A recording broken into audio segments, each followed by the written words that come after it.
following is a presentation of the Belly Up Sports Media Network.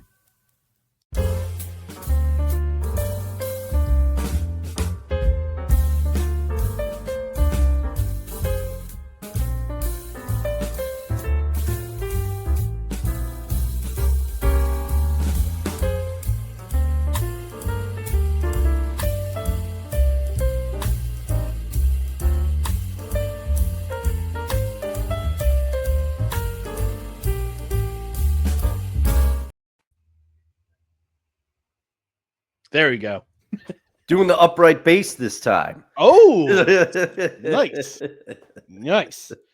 All right, everyone. Welcome to the Saturday edition of No Credentials Required, where you don't need a press pass to talk sports. We are proudly presented by Belly Up Sports.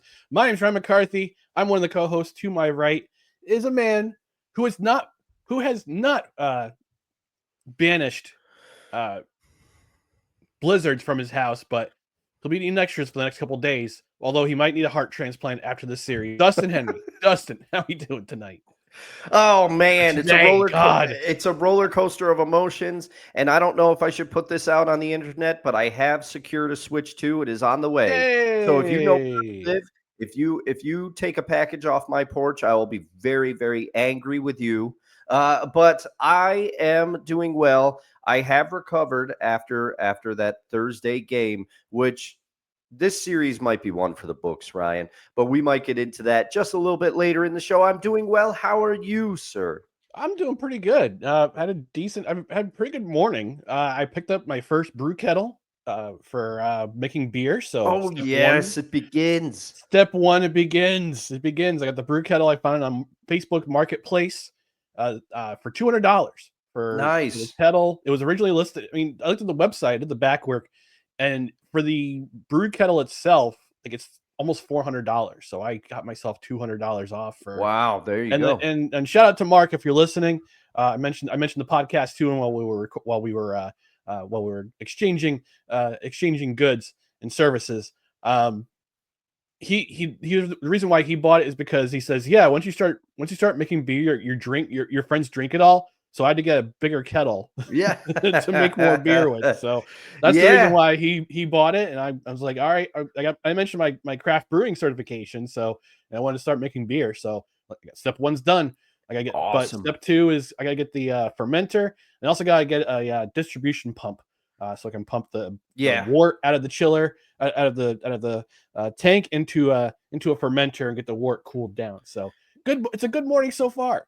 Yeah, get the rack pump. It'll make your life easier. Yeah. Although you probably need a bigger one. I mean, your brew kettle is probably crazy. But I'm curious, just a quick aside, I'm curious, how did they tell you to clean the kettle and everything? Because I got the manual. Okay. All right. Nice. Yep. So nice. I'm probably gonna wash it with distilled water as opposed to like my tap water, because I did the back work with the tap water, and I wouldn't say it's not appropriate for cleaning, but if I had to clean with it, I would probably have to boil it first. But I think distilled water would do the trick because it's got no minerals. So no scaling, no scale buildup, any of that. Just man, I can't wait to dive into this with you, and you've inspired me. I got to start. I'm gonna order a kit. I still have some of my home brewing supplies. I'm starting work on crab juice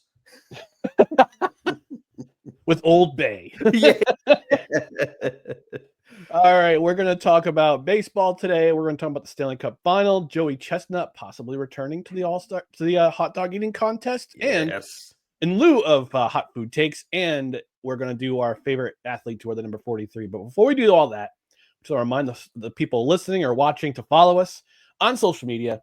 Follow us on Facebook, Twitter, Instagram, and on YouTube. Just search for No Credentials Required or look on your screen. And also check out other podcasts and articles at bellyupsports.com. On the podcast side, subscribe to the podcast wherever you listen to podcasts, including Apple Podcasts, Spotify, Spreaker, Amazon Music, iHeart, TuneIn, Pandora, and our YouTube channel after the show. And also don't forget to hit that notification bell on Twitter and on YouTube. That way you know when shows go live. That way you know when show announcements go up. That way you just notified all around. I do want to give one note. Actually, again, this show is available on the Belly Up YouTube channel after our show is done at 2 p.m. Eastern. So the replay is available. And We already got comment in the comment section from Dan Cruz from the Time to Be Up session. And I was just about to get to that. Okay, Mr. Cruz. All right. But yes, BS Sessions Volume 50 is up now. I was a part of it last night. I was recording with Mr. Cruz. It was a great time. It was a great conversation. It's not just heavy on the sports, but we also go into my journey about podcasting, and we also talk about life in general, like how to deal with the heaviness of that is sometimes life. So I expressed to him and to the audience listening that what I do. So yes, BS Sessions Volume 50 is out now with yours truly. I told him I want every 50 episodes because I want to be on episode 350. I'm very excited about this because right now all my brothers in podcasting are with me in some form because we have our Saturday guest as well. So, but man, I can't wait. It's the two captains of my two ships here connecting, and I'm going to be listening to that one. And Mr. Cruz, I normally don't do this, but if an invitation is there, I'd love to come on and talk some stuff with you. Sure he'll reach. Yeah, I'm sure he'll reach out to you. But yes, again, this is a live show. Tuesdays on 6:30 p.m. Eastern, Saturdays at 7 p.m. Saturdays at 10 a.m. Eastern. And as you may have noticed, we are a live show. We leave a comment in the comments section. You can also, on the podcast side, rate, review, leave a 5-star rating, review where you can, if you're on a podcast platform where you can review. And also, if you're on Spotify and you listen, leave us a comment. Every episode is up for commenting. And again, live show on Tuesdays and Saturdays, replay on the Belly Up Sports YouTube channel a little bit later. But as you saw, we got some comments in the comment section coming in already. And Dustin, it's Saturday. It's a day. Everybody's resting. Most people are resting this day, but it never rests. Time to chime. I'm looking at my imaginary watch, and you are correct, sir. It is chime time. Chime time.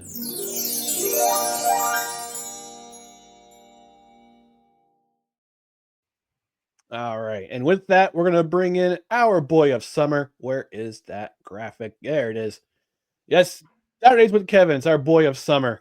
We're going to bring him in right now. He is part of the Belly Up Sports Fantasy Network. He does fantasy baseball, fantasy football. He's also with my co-host Dustin and with Mr. Cruz in the Seahawks sessions, among other projects with Belly Up Sports. We got Kevin Wilson. Kevin, how are we doing this morning? I'm doing great, guys. It's always a pleasure to be here. And as I mentioned, I got to sleep in a little bit today.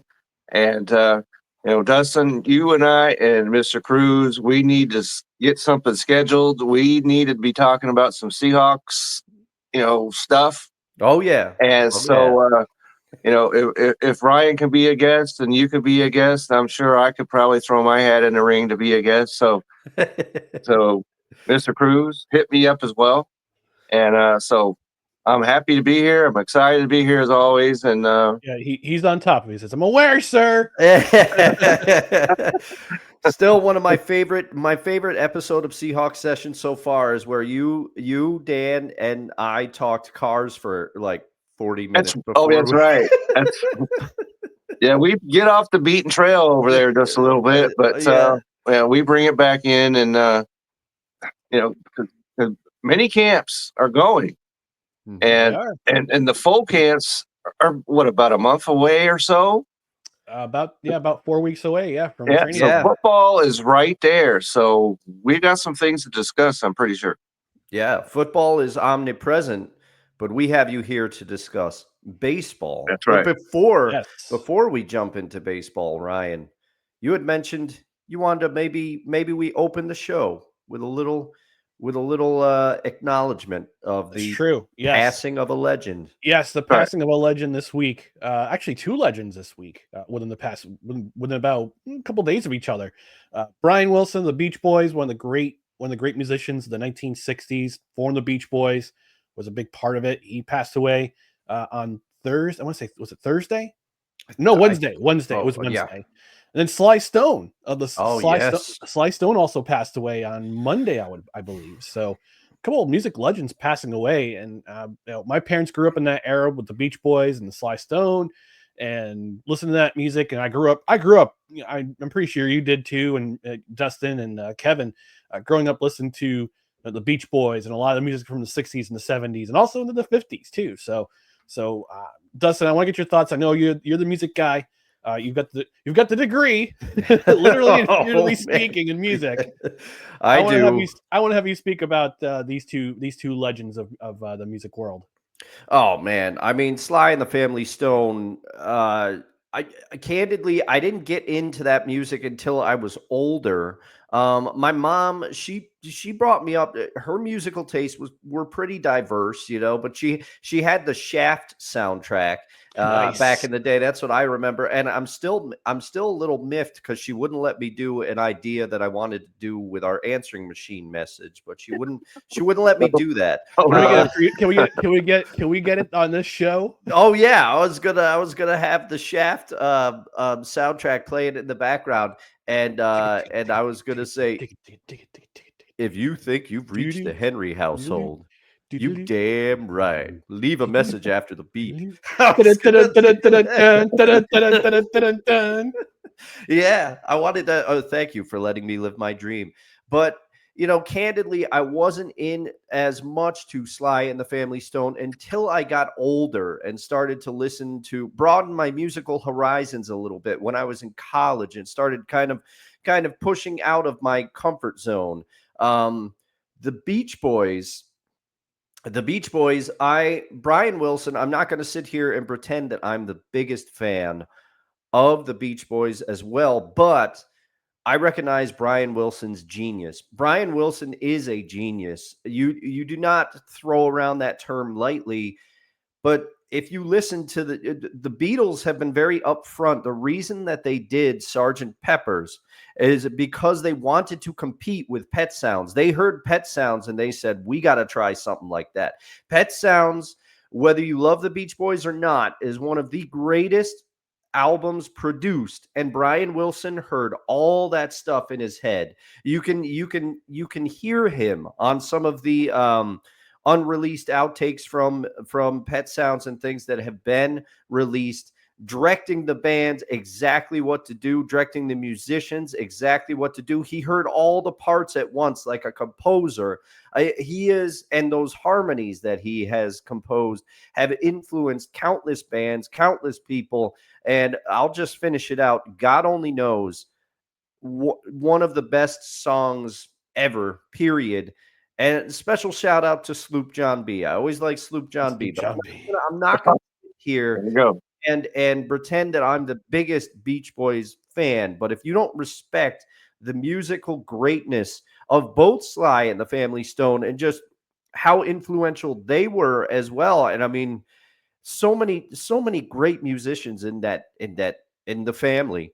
And if you don't respect the musical genius of Brian Wilson, I don't know what to tell you. The world lost two musical luminaries this week, and it's a sign that we're all getting older.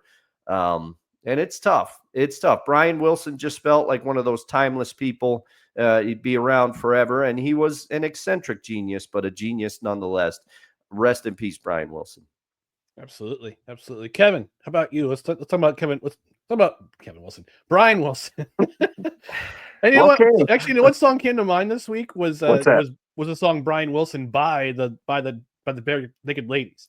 Yeah, in bed, just like Brian Wilson did. That was a pretty good rendition.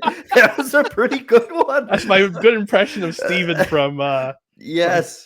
From Bare Naked Ladies. Yeah, now that's the only Bare Naked Ladies song I like, man. Really? Yeah. Not a fan, huh? I'm not a fan, but that's a good one. Well, it's been 1 week since you listened to it. That's the reason I don't like it. Yeah, I got played out too much, but I like a lot of other stuff. Anyway, Kevin, let's talk about Brian Wilson and Sly Stone. Let's talk about Brian Wilson. I've always been a fan of his, and just coincidentally, my brother's name happens to be Brian Wilson. And so, if that was the case, and he used to pretend like, hey, I'm Brian Wilson. And so when I heard about this, that I immediately sent him a text saying, oh no, is this you, Brian Wilson? Oh, And no, you're fortunately, it dead. was not. Oh, no, you're So- dead. And so, yeah, Dustin, I'm like you because no less than Paul McCartney said that Brian Wilson is a genius. He said that, and you were right that that a lot of because the Beach Boys were America's response. Well, not going to say response, but they were the competitors of the Beatles, and they recognized this. And it's interesting because when they call themselves the Beach Boys, and they did all the surfer stuff and all that, and then they went in a totally different direction, and they came out with Good Vibrations and like you said, Pet Sounds, and a lot of the other guys that were like, Brian, what are you doing with us here?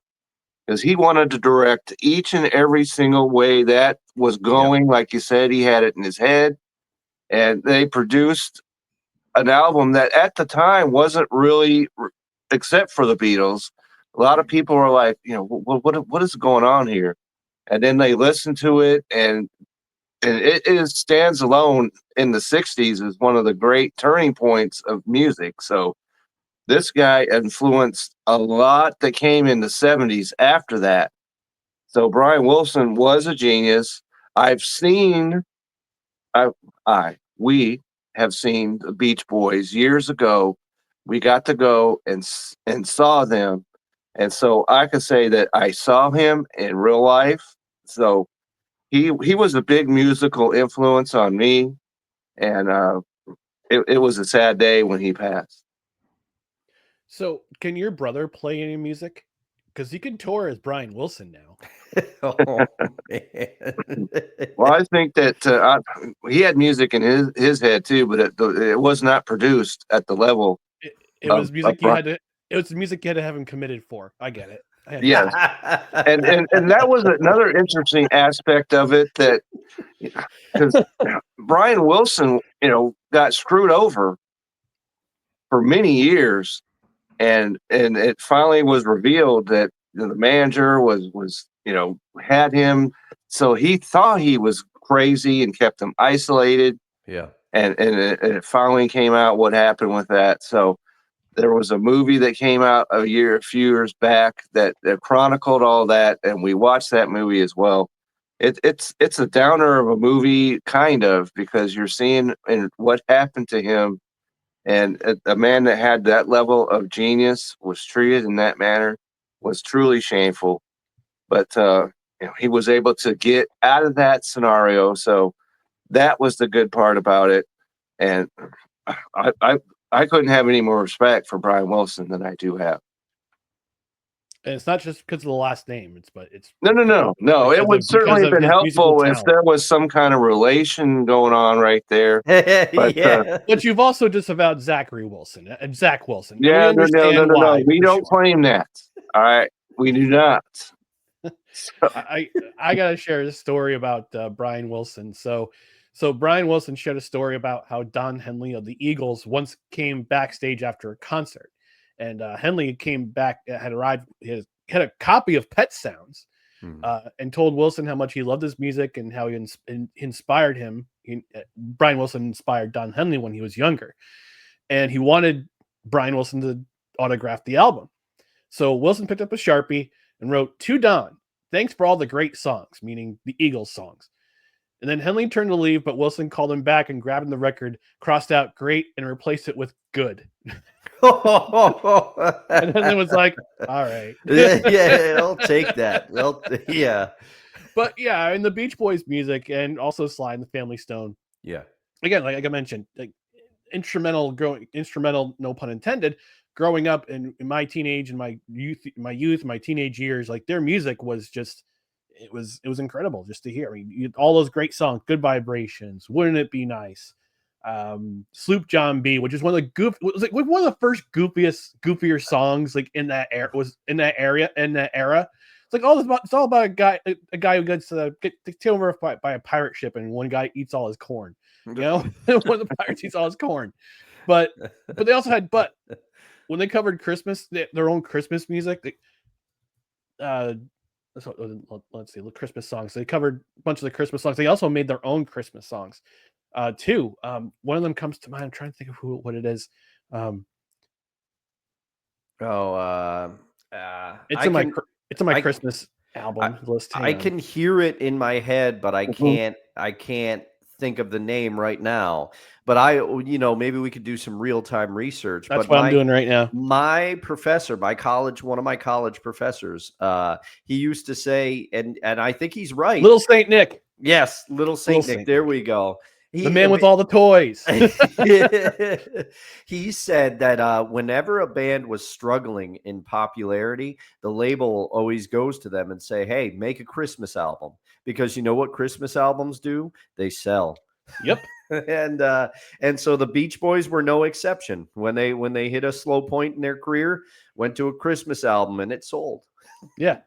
And again, you also got to talk about Sly and the Family Stone. Some of his great songs. Everyday People. Yes. Dance to the Music. Yeah. Crazy. Oh yeah. Oh yeah. Stuff. Oh yeah. Family Affair. Oh yeah. Incredible music. So both these musicians gone. But we always had that. We always have their music to carry on. We do. Yes. And just so if you're on Sirius XM over the weekend, they're playing a Beach Boys channel that has exclusive Beach Boys talk and song. So if you're on Sirius XM, check that out because we were listening to that on the radio. We were driving yesterday, and it was awesome. Yeah, and Mr. Cruz saying Mariah Carey's a perfect example of this, and he says, "I felt like I spelled that wrong." You did. Carey.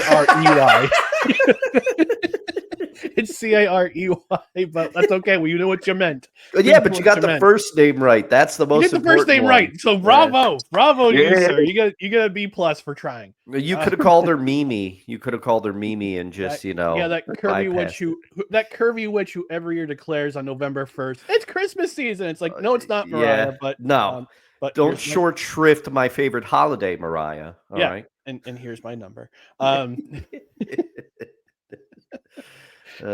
So we're gonna talk about these. Oh, hooray! I'm useful. Yay! You always are, man. You are.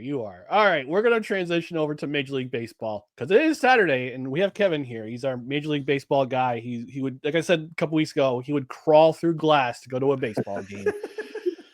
But we're gonna talk about a couple topics that have been kind of pressing on both mine and Dustin's mind.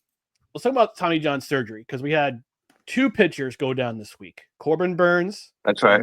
Jackson Jobe, Corbin Burns of the Arizona Diamondbacks, Jackson Jobe of the Detroit Tigers, both having Tommy John surgery. We know that Garrett Cole has had Tommy John surgery and he's on the way to recovery, so he won't pitch until probably midway through. And he probably gets his first throws sometime in October, and he won't be back until probably, I'd say, May of next year. But we're going to talk about this. I wouldn't say it's an epidemic or a pandemic, but it's a concern.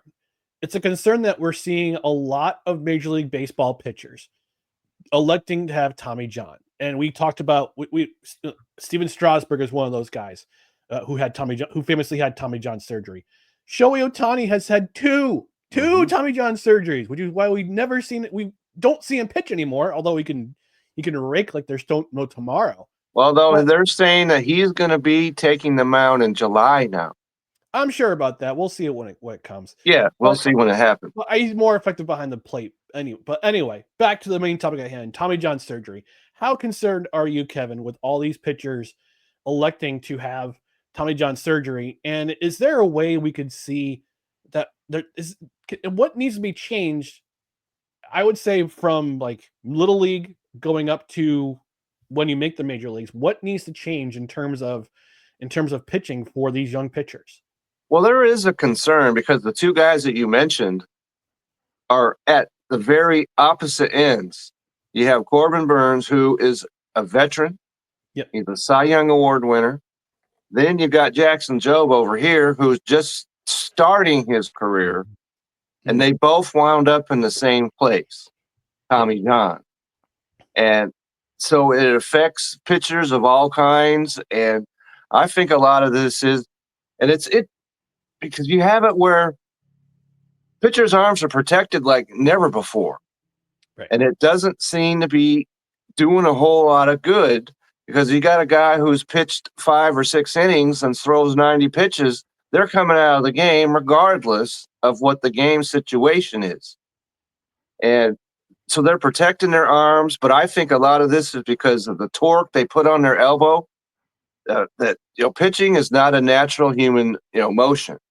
No. And pitchers from yesteryear, I don't think put the kind of torque that these guys today, because they go out there in the first inning and try and throw 102 miles an hour right out of the gate, and then they'll try to throw a 88 mile an hour breaking ball, and they're putting pressure on their elbows right in the first inning. Whereas back in the day, they kind of paced themselves a little bit because they knew they were going to have to go 7 every single game. So they didn't throw themselves into every single pitch like they do today. Mm-hmm. And I don't know if there's a whole lot you can do to change that. You could do it if I'm a young, let's say I have a son and he's a young guy, there's no way he's throwing anything other than fastballs until he gets into his teens, later teens. They're throwing curveballs when they're 13 years old, and they don't need to be doing that. Mm-hmm. It throws their elbows aren't ready for that to begin with. So young pitchers don't need to be throwing breaking pitches and sliders and everything else until they're a little bit older, then go ahead and do it. So there's just so much that's in this particular area.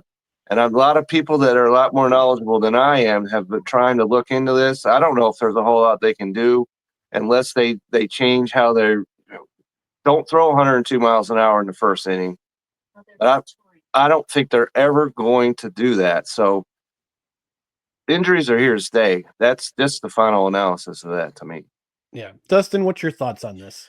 Well, for me, it's just baffling because I start thinking, and you already kind of touched on it, Kevin, but the pitchers of yesteryear, I think the era of seeing somebody like a Tommy Glavine or a Glavine, Greg Maddux, CC Sabathia, some of the Nolan Ryan was he would pitch until his arm fell off. And I mean, which he literally did. Remember the last pitch he threw blew out his arm. That's the only time that ever happened in his major league career. And I mean, he was doing more complete games than anybody. So I am with you, Kevin, that something has changed in the way that pitchers are starting. I think they're starting younger. And then you got the things, but it's just become all too commonplace for me. The reason I wanted to bring this up is you have pitchers like Dustin May. He came out, looked like $1 million a few years ago for the Dodgers. He left, had Tommy John. He's come back. It's not the same. The rehabilitation period, and it seems every year there's a highly touted pitcher coming out or an ace. This year it was Garrett Cole. Had to have Tommy John before the season even started, and he's broken up about it. And now you got the rehabilitation process. I think people are just putting too much pressure on their arms. And what baffles me too is it's obvious it's happening all over. Anytime you hear the term elbow discomfort now, or ulnar collateral ligament, you start to think, okay, this pitcher is going to have Tommy John. Here's another one. And more names are escaping me, but I believe Walker Buehler was another case where he came out. He looked amazing, and he was amazing. Yeah, and he's trying to come back from Tommy John, and Ryan, I can't believe the name is escaping me, but maybe you can help me here because you're Encyclopedia Britannica. Who was the Yankee pitcher that decided not to have Tommy John, and he pitched through it? And he was from Japan. And he signed with the Yankees.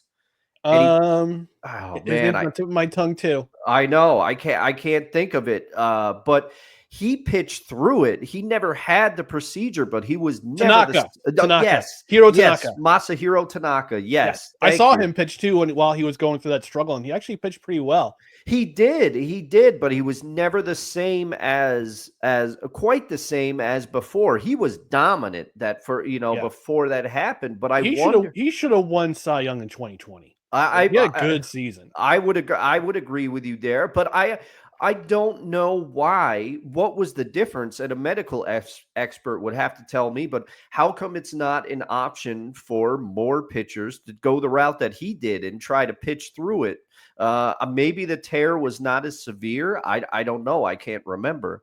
But I remember he elected not to have Tommy John, and he pitched through it. But something is going on. And like Kevin said, people smarter than me can't figure this out. So far be it from me, but I just noticed every year it's commonplace now. You get at least, it seems like 3 pitchers, and a lot of them are stars too. I found the reason. Okay. So this is according to I Googled it, and this is what Gemini AI came up with.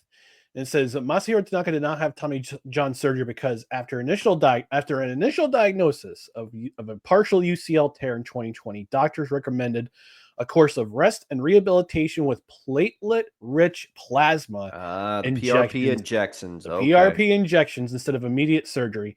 This approach allowed him to return to pitching later that season and continue his career without undergoing the procedure at the time. And here's the thing with Tanaka too. Like even before he was in Major League Baseball, when he was in the NPB in Japan, like that dude pitched his arm off. Yeah, He was a hero for the Rakuten Eagles when they won their Japan series back in the day. I guess he went back to them. He went back to them after he left the Yankees in 2020. So, but we got some comments in the comments section. Going to get to them real quickly before we go to our next topic. Snowman checking in saying sports ball. Mr. Cruz saying Hall of Famer Randy Johnson would like a word/bird because the bird is the word. Yeah, but also I know what you did there. I know what you did there, Mr. Cruz. Brother Desire checking in saying hi everyone. He also says this is a great topic. I'm an old guy and I have to say the injuries are far worse over the last 10 years or so. It wasn't nearly as common about 20 years ago. Yeah. And he also says Tanaka was incredible. Yeah, he was a great pitcher. I wish I could bring my nephew for this. I know he's probably working right now, or he's sleeping because of his time with the fire station because he's a fireman. So I wish I could get him to talk about this a little bit more. I think part of the problem is that your kids are throwing the fastballs. I would say not fastballs, but they're throwing. Yeah, fastballs are fine. It's when you're trying to goof around with breaking pitches. Right. That's the problem. No, that's right. Yeah. So I remember my brother telling him when he was younger, when he was in Little League, don't twist your arm a certain way or don't torque the ball like this. Like it's just throw fastballs, have a little bit of control. And like Dustin said, like you're not seeing pitchers like the Braves rotation from back in the day. I mean, even John Smoltz had to have Tommy John. Don't forget. He did. He did. Actually, if you go, there's a look in Wikipedia. There's a list, and this list is a mile long of pitchers who have had Tommy John surgery. And some of them have had it twice. I think Strasburg had it twice, if I'm not mistaken. Yeah, he had it once. He only had it once. Only one time. Oh wow. Yeah. Okay. No, he had a lot of other issues other than that too. So yeah. But he can say I have a World Series ring. So yeah. None of us he was great when healthy. Like Strasburg is a what could have been for me. Absolutely, because he was already great. But if he didn't have all those injuries, man. Well, not only the injuries, but if it wasn't all those Washington national teams that were just either terrible or got hamstrung by other better teams like the Phillies and the Dodgers back in the day. Yeah. But unfortunately for them, Anthony Rendon didn't go down the drain until he left. Washington. Man. Poor Anthony Rendon. Thank goodness. All right, our other topic for we're talking MLB is the All-Star balloting. All-Star balloting opened this week for fans to vote. I'm pretty sure who the top vote getters are going to be in both leagues. Their names rhyme with Judge and Ohtani. But I have to ask. It's traditionally we have every team represented, regardless of what their records are, where they stand in Major League Baseball. Currently, we have we have several teams who have terrible records. The Rockies, the Marlins, the White Sox, they've had pretty bad seasons. The Athletics who have had pretty bad seasons over the last couple of seasons. You could argue Pittsburgh, but Pittsburgh has Paul Skeens, one of the best young pitchers in baseball. So you gotta have him pitch, of course. Oh, yeah, He pitched last year in the All-Star. He was the opening starter for the National League last year. Yeah. So I want to ask, and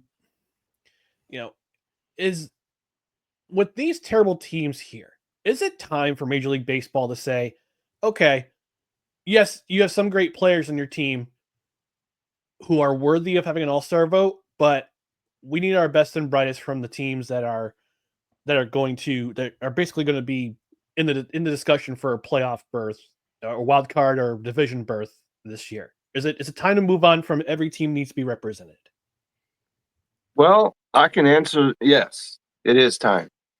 Simply stated, it is time, and it's not because they're bad, but they don't have anybody on their teams that measures up to being an all-star. Mm-hmm. Because let's say like a team like the Angels, and if Mike Trout was ever healthy, the Angels have been awful, but Mike Trout is one of the greatest players that have ever stepped on the field. So if he was ever healthy, then yes, he would certainly deserve to be there. But you got a guy on your team, the highest batting average on your team is 242. Okay. Or the lowest ERA you have on your team is 4.55. You don't need any of those guys on the all-star team, especially now, because before every team used to have they wear their own jersey at the all-star game. Now they're having to wear stuff. It looks like they're getting ready to have some kind of a sleepover or something. These uniforms that they're wearing at the All-Star games are simply awful. That's a different topic altogether. What's wrong with sleepovers? Well, you're supposed to grow out of that sort of thing. And but so they're not even wearing their own uniforms there. The only caveat that I would say is that whatever the city is hosting the All-Star game, they should have a representative there because it's there at their stadium.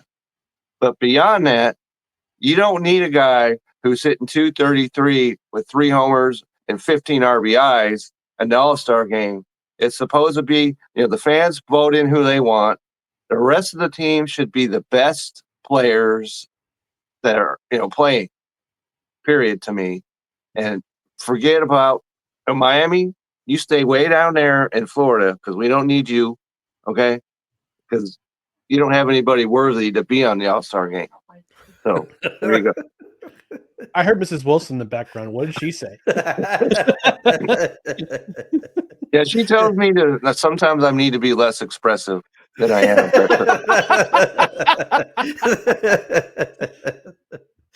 Oh, man. Dustin, what's your thoughts on this? Oh, man, I struggle with this one so much, right? Because I think it's a good having a team with a representative from every team is a good way to get somebody that might be snubbed from the quote unquote least popular, less popular markets, teams, et cetera, because Kevin's right. The fans vote in who they want. Mm-hmm.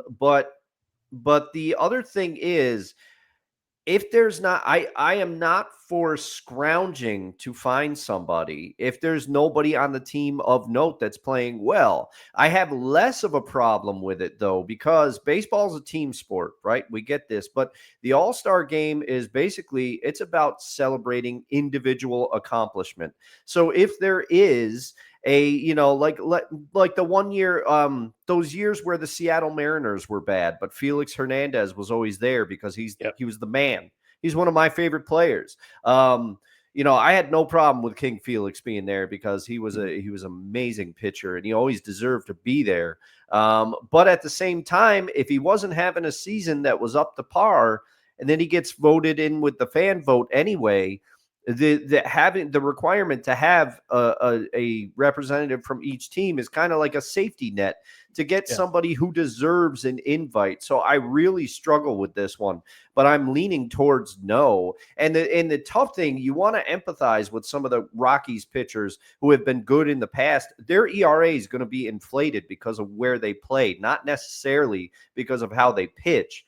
But I'm kind of with Kevin on this one. I don't think every team needs to have a representative. But since you are the man that brought the topic to the table, I want to hear your thoughts on this one.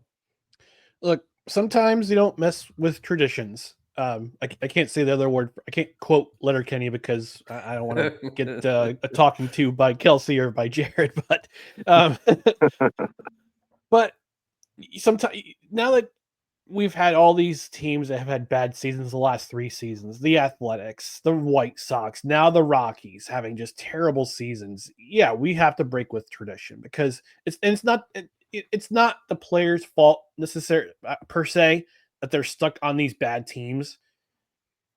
But you have to have your brightest and your best stars, your best players representing your league when it comes to the All-Star game. And I think All-Star games in general are a little bit passe, in my opinion. The NBA All-Star game was a joke last year.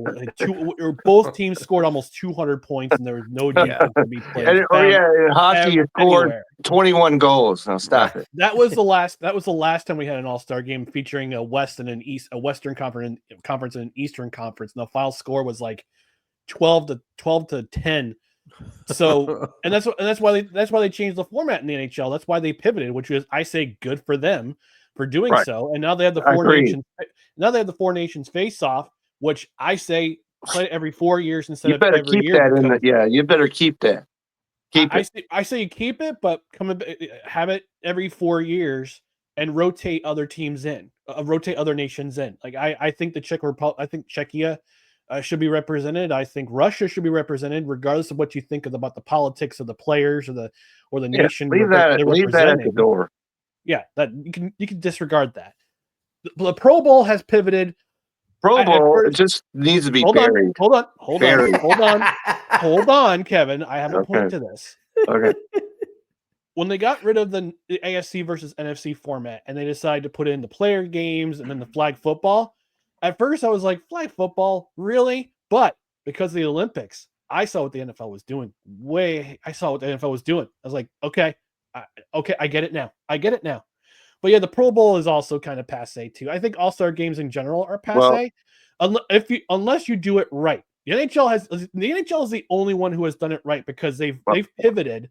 They've changed the format to 3-on-3, 10-minute games, and a little mini tournament to determine who wins that All-Star game with the divisions, and then the winners get to split $1 million. So, which is pretty cool. So, and the fans get treated to the skills competition the night before, and it's just a big skills show off for the league in general. So, I applaud the NHL in that regard. But the Major League Baseball, National League versus American League, and again, you had that tie back in 2002, and Bud Selig says, "Well, the winner of the All-Star game, they get home field in the World Series," which I thought was just dumb. It was just lame. They stopped that. I'm happy they stopped that. Yeah. It was an attempt to add stakes for that idea alone. Sorry, what did you say, Dustin? I was just saying it was an attempt to add stakes. I see what they were trying to do there, but yeah. Okay. Because when it comes to the All-Star games, baseball is the only one that's played as it is every day. They're coming out and they're throwing 98-mile-an-hour fastballs at the All-Star game. It's the exact same game. That's always been its appeal. So you don't need to mess with that at all. Just, it's a celebration of the game. And so baseball's All-Star game is far better than any other sports. And so they don't need to mess with it. They just need, I think, like I said, to go back to, if you're a Dodger, wear a Dodger uniform. If you're an Astro, wear an Astro uniform. And forget these awful, because they're just awful. They only wear them during home run derby, though. That's the only time you see them. That's the only time you really see them, because you'll see them in uniform with the regular uniform on during the actual All-Star game. But we gotta move along. We got a couple of comments in the comment section before we go to commercial break. Brother Josiah is saying, I wonder if it can be linked to how much younger folks text.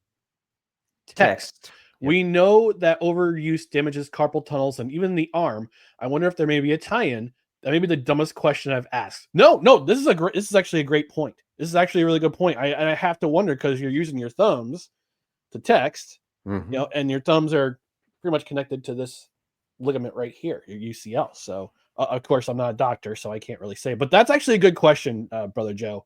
It's not a dumb question. You've actually made a good point. I wonder the same thing too. Dan says Paul Skeen's the Henrik Lundqvist of baseball. And Ryan, don't shortchange yourself. I know that you got a medical degree from Hollywood Upstairs Medical College. Okay, Dr. Nick was my medical director. Yeah. Hi, everybody. Hi, Dr. Nick. Hey, just an aside here. I did get invited to Henrik's house one time, and he offered me coffee, but he had no cups. Oh no! Jeez, you went a mile for that one, and I respect it. Boom! And James, to wrap it up before we go to commercial, saying, "I'm fine with having players from every team. I remember scanning all-star rosters to see who would represent the Expos and the Devil Rays back in the day. Yeah, that's when the Devil Rays were terrible, and now the Rays. But we touched on that last week about if Major League Baseball is dead in Florida." Go back and listen to that episode right there. We got into that. Dan, it's an all-time joke. You shush. And it's true. It's funny because it's true. He has no cups. All right, we're gonna take our commercial break. When we come back, we're gonna talk hockey. We're gonna talk about Joey Chestnut, and we're going to reveal our favorite athletes to wear the number 43 first. So stand by, stay tuned for more. No credentials required. This episode of No Credentials Required is brought to you by Invader Coffee. For the coffee lover who wants good, quality coffee with no bullshit and no filler, Invader Coffee is an ultra-premium, veteran-owned coffee company proudly delivering only the best coffee your hard-earned money can buy. They aim to only serve the highest quality, organic, air-roasted coffee beans sourced from free trade farms all over the world. They keep things simple. The best coffee at an affordable price in order to provide you with the value you deserve for your morning boost. 100% fair trade, 100% organic coffee beans, 100% air roasted, 100% money back guarantee. Visit invadercoffee.com, enter promo code BELLYUP at checkout, and receive 15% off your order. Couple of things before we go into this Invader Coffee. First of all, happy 250th birthday to the U.S. Army. Also, today is Flag Day, established in 1777. We fly old glory high in that regard. So tag along, shush. I don't know if you can hear him whining outside my door. I did not okay. hear. I thought it would carry through the camera, carry through the microphone. Anyway, Invader Coffee. Speaking of veterans, this is a veteran-owned business you want to buy your coffee from. And again, as the handsome bearded man that commercial said, 100% air roasted, so all that nonsense with the acidity is taking out. It's a smooth cup of coffee, and with every cup of coffee you get, they've got a wide variety of flavors. They've got a wide variety of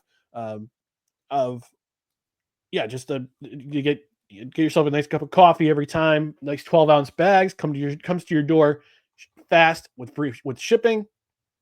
And not only do you save with 15% with promo code BELLYUP at checkout, you can also help our show by ordering through the affiliate link in the description on the podcast side, on Facebook, and on YouTube, both here and on the replay and Belly Up Sports. And also, if there's also an option on Invader Coffee's website where you can buy a bag of coffee for a veteran overseas or a veteran currently serving. This is through through the organization. I'm trying to remember who it's called. I've got the bookmark right here. Hang on one second. You can buy a cup. You can buy a bag of coffee for an active service member, which is great. I've done that before myself.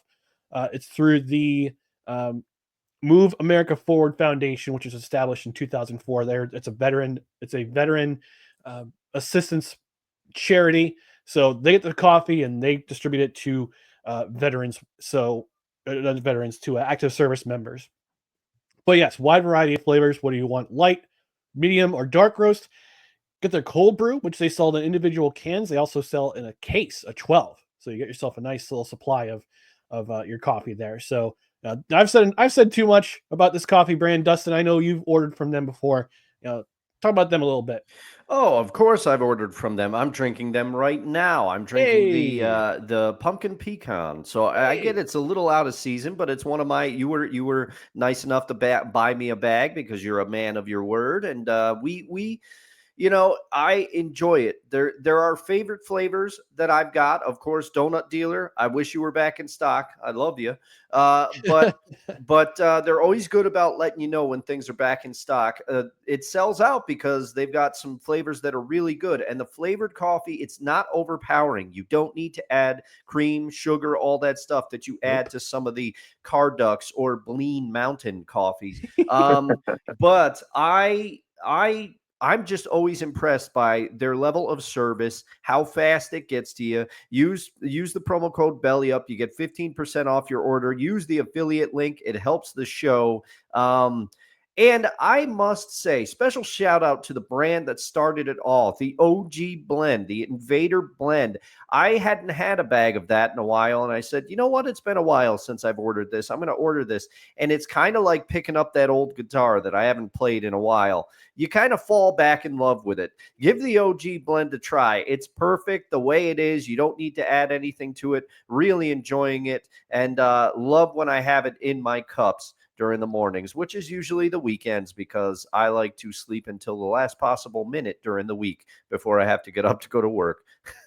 And as we're speaking about the praising the name of Bitter Coffee, I'm actually ordering a bag of the Black Heart blend so I can make myself some cold brew, and I've included a bag of coffee for a deployed military member. So what there you go. Pay for right now, and put my money where my mouth is because I know veterans of my. I can highly support that because I was overseas, and I can tell you what kind of joy that brings if you get something and they're like, wow, I got something. Somebody remembered me. It makes a huge difference.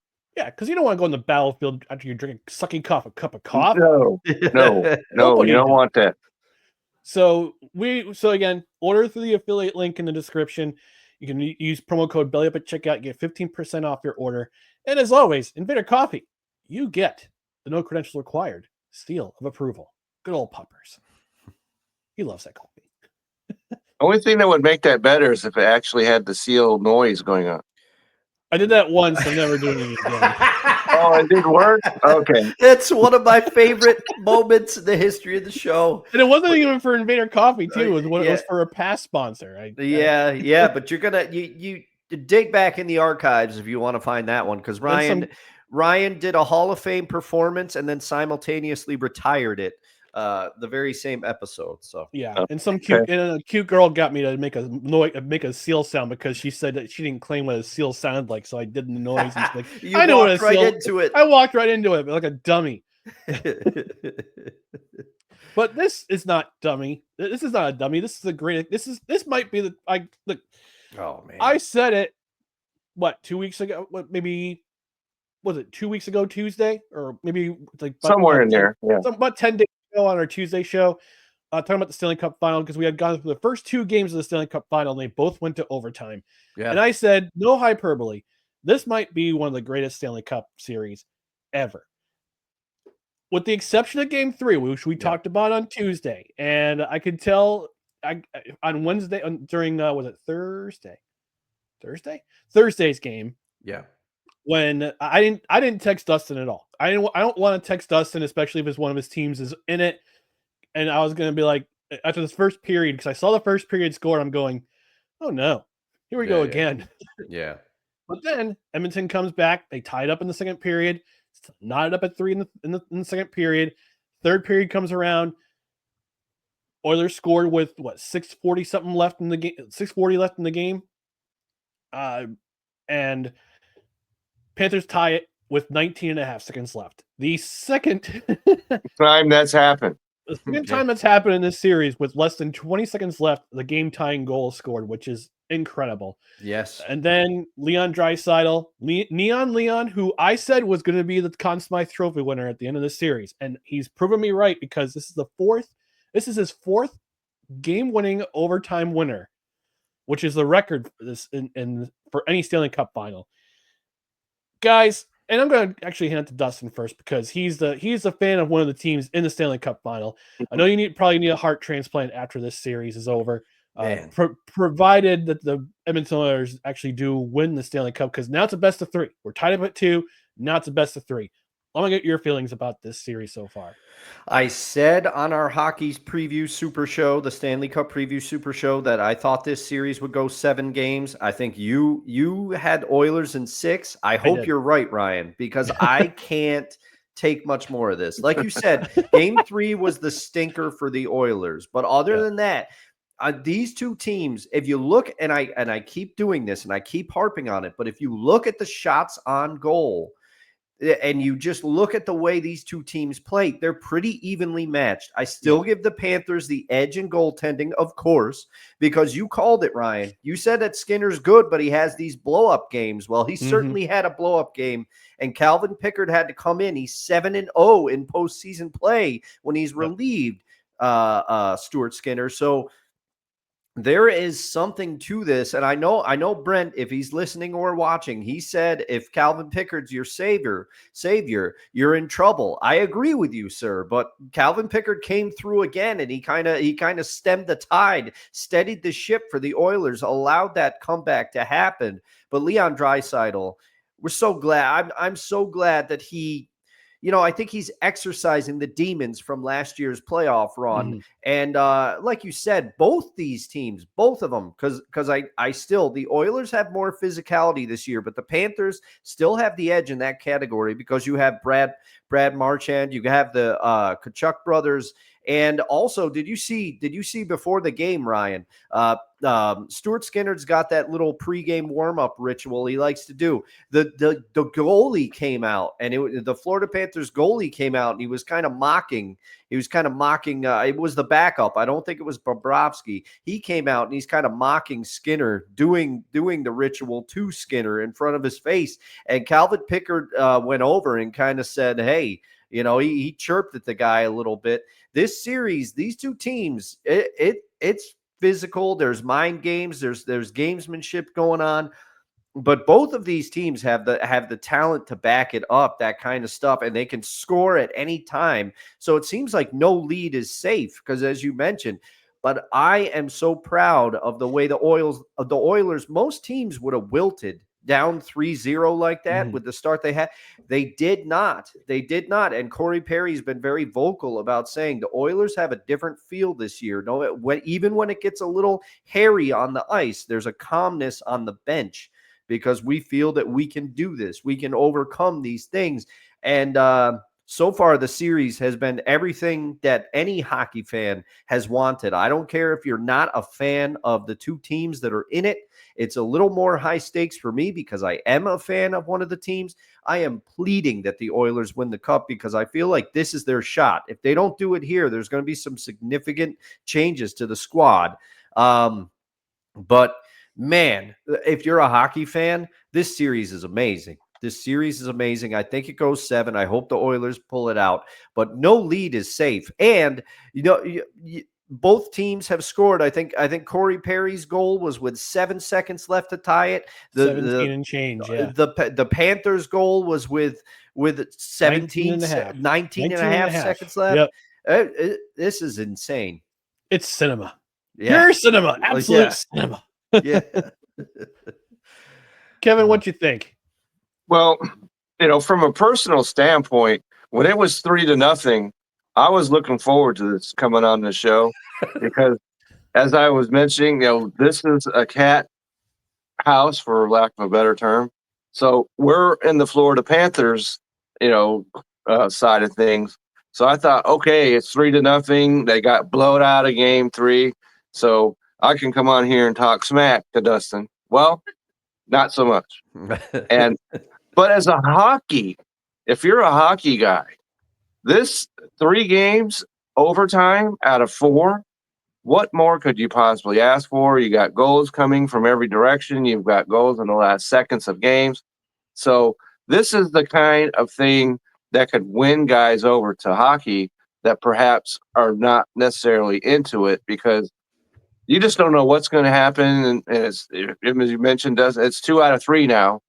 and Edmonton has 2 of their games at home.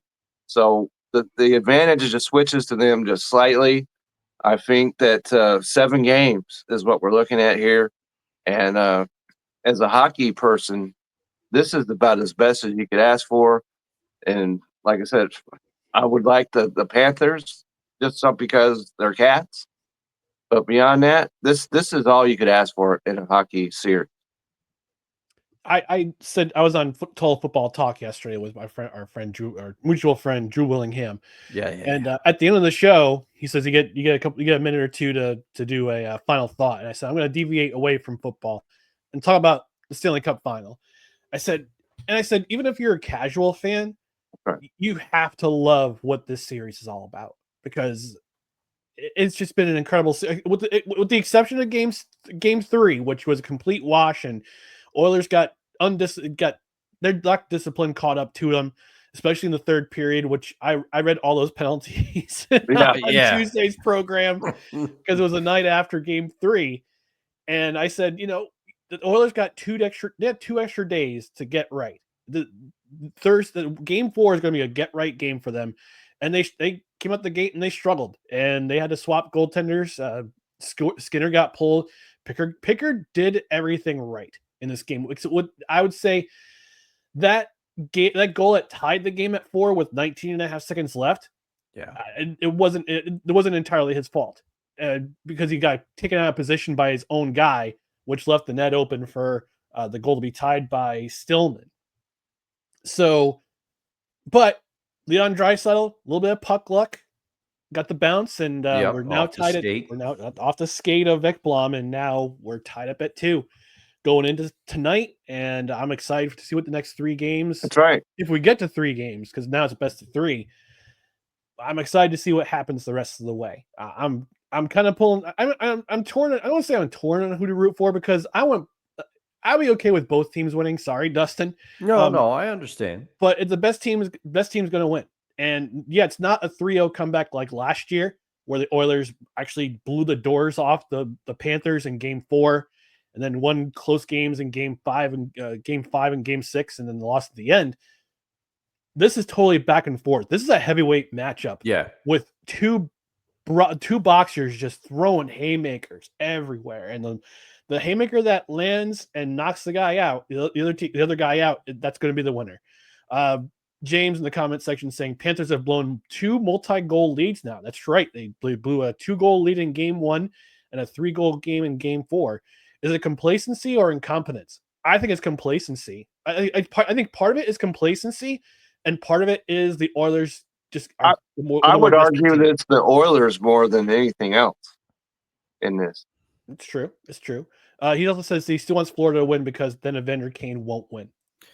I understand he's a Sharks fan. He's a Sharks fan. I understand the Evander Kane hate, but still want my Oil to win that one. That's right. Yeah. All right, we're gonna move on to our next topic before we get out of here.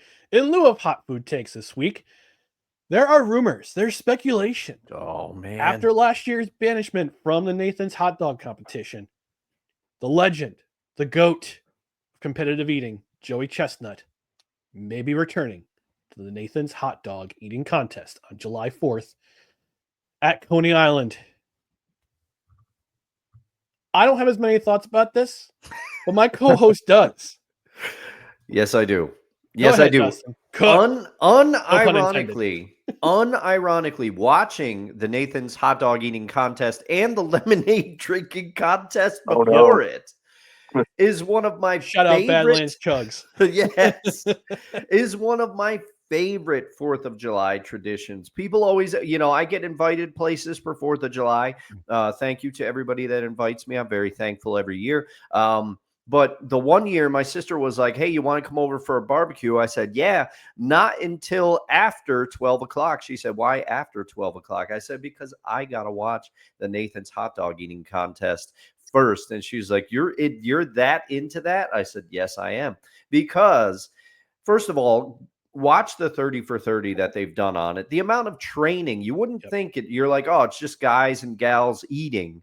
It's more than that. They train for that. It's a regimen. They treat their bodies a certain way to prepare for it. They slowly stretch their stomachs over time. They get going. Joey Chestnut is doing he's got like a ball that he can chew on to strengthen his jaw. It's crazy.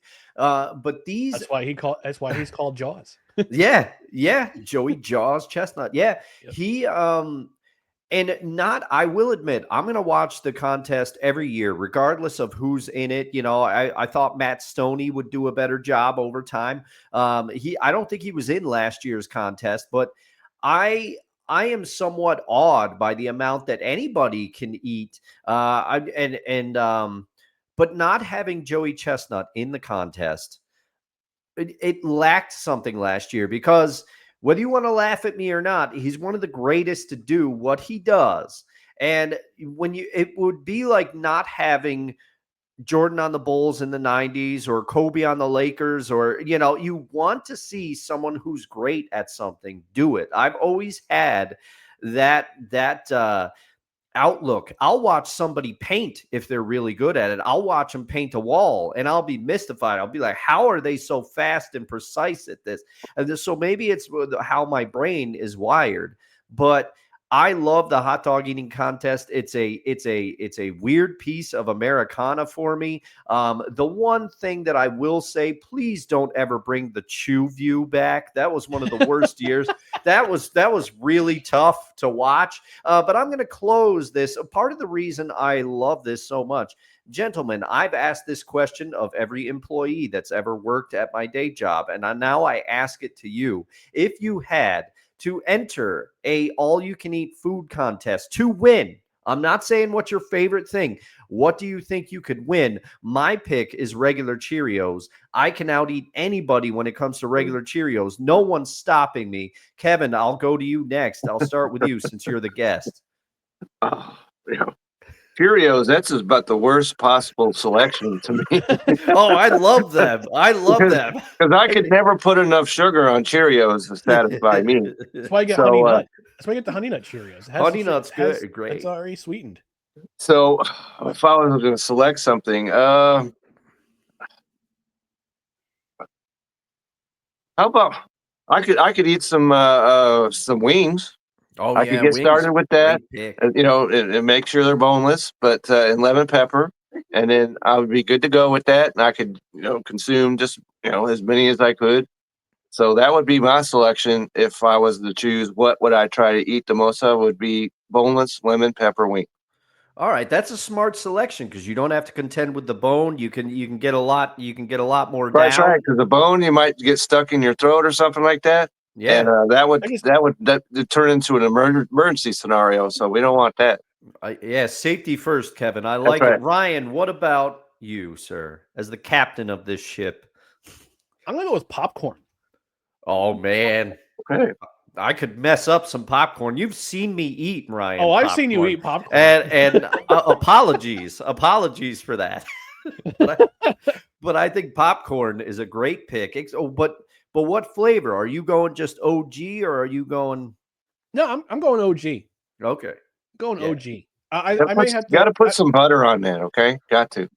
Nah, that's okay. OG is fine. But here's the thing: I would have a trick in mind because I've watched Man vs. Food. I've watched these other contests, and you get flavor fatigue over time when you start to eat an excessive amount of something. So I would counter my popcorn with some chocolate, just kind of get the savory and get the sweet element and to kind of reset my palate. And I can continue eating. I could put some ranch seasoning on that. I could get behind that. That's fine. That's your popcorn, but not my popcorn. Although I will say the cheeseburger flavored hot dog at the OBX popcorn that hits hard. That big OBX cheeseburger seasoning hits so hard. Yeah, that OBX popcorn shop is amazing. And Ryan, another shirt idea for our store. # not my popcorn. All right, we're gonna move that. With that being said, we're gonna move on quickly to our last topic of the episode. This is episode 43 of 2025. It's also episode 280 of the canon episodes of No Credentials Required. We're talking about our favorite athlete to wear the number 43. We talked about it before we went into the green room before we went on, and Dustin and I were having some discussion about who we're going to pick, and we had the same person in mind, but Dustin forfeited it back to me, which is very kind of you. Didn't have to, but that's okay. I'll take it. So I'm gonna have Mr. Wilson start with your favorite athlete to wear the number 43. Okay, so this is a real easy one for us here because our favorite athlete to wear number 43 is currently playing for the Indiana Pacers. Oh, okay. Okay, and that would be Pascal Siakam. And I talked about him last week that he went to my wife's alma mater, New Mexico State. He was an all-WAC selection for them. He's a first round. Yeah, and he was a first-round draft pick by the Toronto Raptors, and he won the 2019 Most Improved Player. He's been an All-Star. He's an NBA champion, and he's the current Eastern Conference Finals champion or MVP. So this guy has had an amazing career, and I was seeing he's a Cameroonian. Yep. Now I would never have a chance to say the word Cameroonian except for right now. So that fact alone, plus you add in everything else I just mentioned, makes it so I have to select him as my favorite player to wear the number 43. There's a lot of players who NBA players who have represented Cameroon or from Cameroon. Joel Embiid is one of those athletes, although he plays for the United States in the Olympics because he's a naturalized citizen. So he came from Cameroon. Christian Koloko from the Los Angeles Lakers. Luke Mbamute from the Milwaukee Bucks. He's from Cameroon. So yeah, we got some great athletes coming out of Cameroon. Cameroonian. All right. Dustin, your favorite number 43. Oh, man, this pains me to do this, but to me, it just adds to my integrity. Thank you. I am picking someone who I dislike for my 43. All right. Troy Polamalu. Okay. Yes, he played for a team that absolutely ripped my heart out, and he's a Steelers. Let people still wear Polamalu jerseys. He played for a very long time, relatively, in the National Football League. And I would admit he was the start of the quote unquote modern safety to me. He kind of changed the position. He and Ed Reed, I'd put them up there. And he's got a Super Bowl. As much as it pains me to say, he's got a Super Bowl. He's a great player. I think a lot of people would know him for his hair commercials with Head and Shoulders. He was famous for his hair, but let me tell you, he was a lot more than hair on the field. He was a wrecker. He was a game wrecker, and he was part of those great Steeler teams, and he was kind of their identity on defense and their leader on defense for a while, or at least one of the leaders. And I do feel strongly that he is he changed his position a little bit and the way he played it. He was a very fast safety for the time. And I think that carried over into the way the other teams around the NFL started to structure their defense. They wanted that quote unquote Troy Polamalu type player. You've heard people break it down because he could cover a lot of space on the field.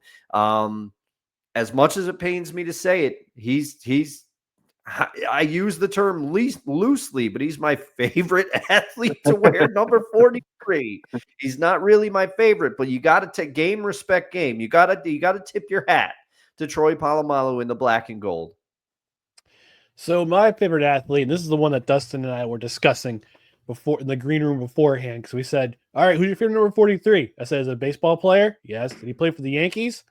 No. He played for the Mets, yes, and the Blue Jays, yes.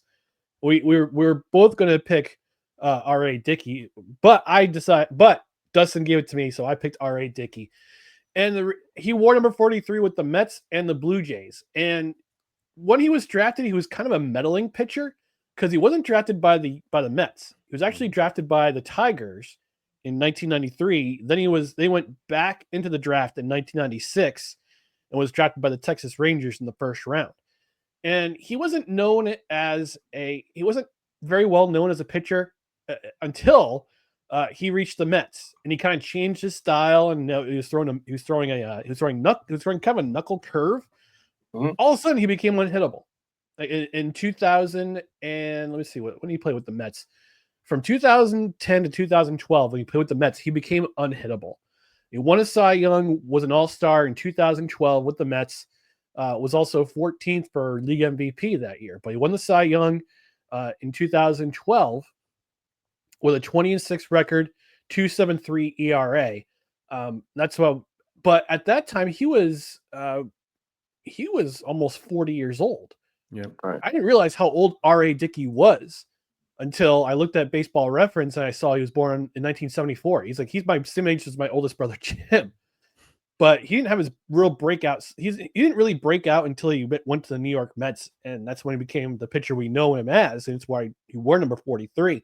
But it wasn't just his story on the field of having an amazing comeback, and we're actually going to watch the rookie for no ticket required in the next couple of weeks, which involves another pitcher who was a little bit older who had himself a career in the major leagues.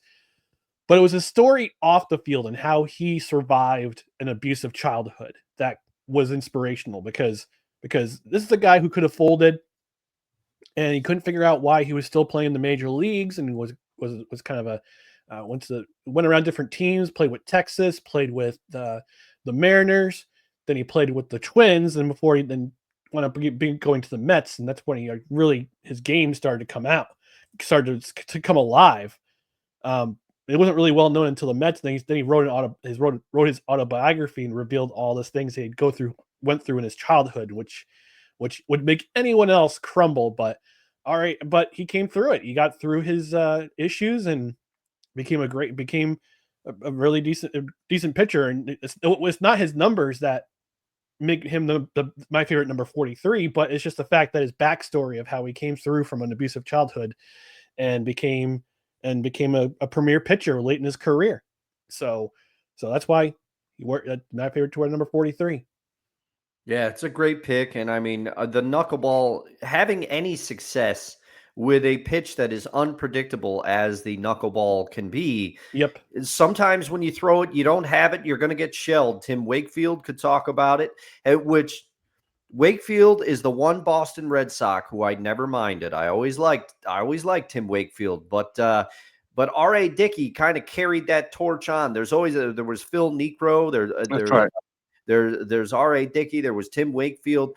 And I want to watch that knuckleball documentary again because I've always been fascinated with the pitch. And it was just amazing to see him harness it, especially that one season where he won the Cy Young and went 20-6. Yeah, he was 38 when he won the Cy Young, which was pretty cool. Pretty cool. Yeah. So it shows you on old, Yeah. If you're persistent and you just keep pushing, keep working, you'll make it. Mm-hmm. So that's him. James says his favorite number 43 is Darren Sproles, aka Mighty Mouse, one of the most elusive running backs and returners to ever play the game. He also says going shout out to ex-Yankee Jeff Nelson. He also says R.A. Dickey naming his bats after fictional swords was fantastic. I thought about Jeff Nelson. He didn't make the cut though for me. Yeah, I had to give the edge to Palomalu. Yeah, he was close for me too. I thought about him. All right, before we get out of here, Kevin, where can the people find you? Well, I'm pretty busy out here right now, so not just on this show, but we had the Battle of Fantasy Live baseball show. Comes out usually on Sunday nights. Then we have the Belly Up Fantasy Live football show. Comes out on Tuesday nights. I just dropped an article yesterday and introducing everybody to a Kansas City rookie wide receiver by the last name of Royals. Should he be on your fantasy team? Yes, he should. Go check out that article. And sometimes over this next few days, I have just named my Week 11 fantasy baseball MVPs. And that will be out there. You can find all this on the Belly Up website and YouTube. You can find me on X at Kevin62 WILSEA or Twitter. I'm sorry, Ryan. We're still calling it Twitter. But That's right. That's where you can find me. And so I'm out there. So if you have any questions, feel free to ask. All right. And here, thank you, Kevin, again for joining us on Saturdays, as always. And we're going to get out of here too, but just to remind you before we get out of here that you can find us on social media on Facebook, Twitter, Instagram, and YouTube. Just search for No Credentials Required on the Belly Up, and also check out our other podcasts and written articles like Kevin's on bellyupsports.com. On the podcast side, subscribe to the podcast wherever you listen to podcasts, including Apple Podcasts, Spotify, Spreaker, Amazon Music, iHeart, TuneIn, Pandora, and also our YouTube channel following the show. And don't forget to hit that notification bell on Twitter and on YouTube. That way you know when shows go live or we have show announcements or we put up videos. You can get that notification. You can get that notification in your notifications box. We're going to get out of here and enjoy our weekend. Oh, that's not it. We're going to get out of here and enjoy our weekend. But thank you again for tuning into No Credentials Required, where you don't need a press pass to talk sports.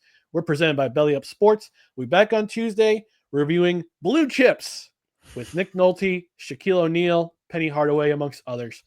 So tune in 6:30 p.m. Eastern.